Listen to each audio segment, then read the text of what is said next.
Blair, your character, Me, I'm Blair. comes from, is he from Nebraska? He's not from Nebraska. He is from the Midwest, though, so not unlike me. Yeah. Yes, yeah.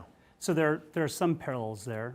A little bit. You know, he reminded me a lot of, and I haven't gotten to play a character quite like this since the Book of Mormon, where he is, and Blair reminded me a lot of Elder Price. He's this guy who has a lot of sort of book smarts and theoretical knowledge about something. With the Book of Mormon, obviously, it was being a missionary and Mormonism. This was all this sort of, what Blair had learned at Wharton about trading and Wall Street, but he had no practical experience. There was nothing, he didn't have any real world experience to sort of fall back on. So he learns very quickly that everything that he thinks in theory is going to work, it doesn't backfire exactly, but it's just not quite as smooth as he thinks it's going to be. And there's not quite the margin of error that he had sort of hoped there would be. And I was really excited, sort of recognizing Blair in Elder Price, because I loved doing that show. I loved being part of that and playing that character. And I haven't really gotten to do anything close to that since then. So he gets a perhaps one of the biggest sort of turns of any of our characters in Black Monday. I think Blair's transformation over the season is maybe the most drastic, I think. Yeah, I think so. He really goes from being this innocent to being kind of a creep.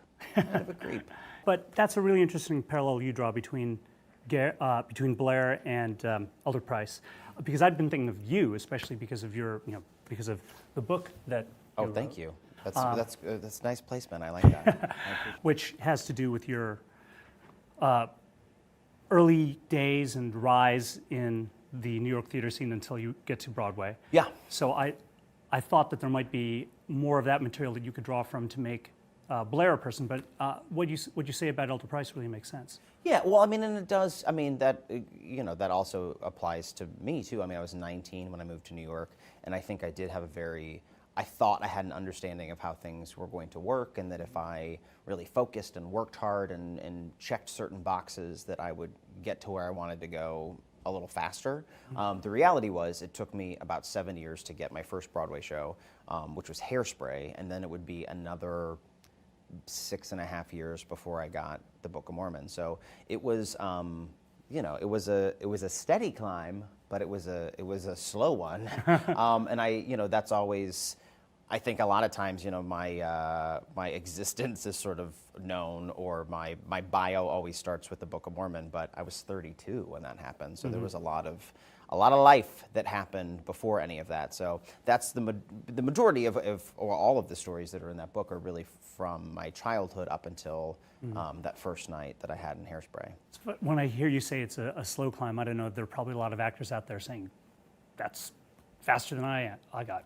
Well, I mean, 14 years to get to the Book of Mormon is not that's not exactly overnight success. No. That's not, No. I mean, considering that when I moved to New York, and I tell a story in the book that I had my first Broadway audition for Rent less than a month after I moved here. So in my mind, I was like, oh, it's all working. Like, everything's working. Right. This is exactly what I thought it was going to be.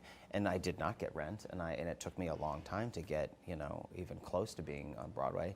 And it doesn't always work out the way that you think it's going to. And hard work it counts for a lot, but there's also timing and luck, and there's a lot that factors into it. And I think that also plays into sort of Blair's. I mean, hopefully I didn't become evil in the process of trying to get some success. But Blair definitely, he makes a very distinct decision that he's gonna cross a lot of lines and make his morality as flexible as possible to get where he's going.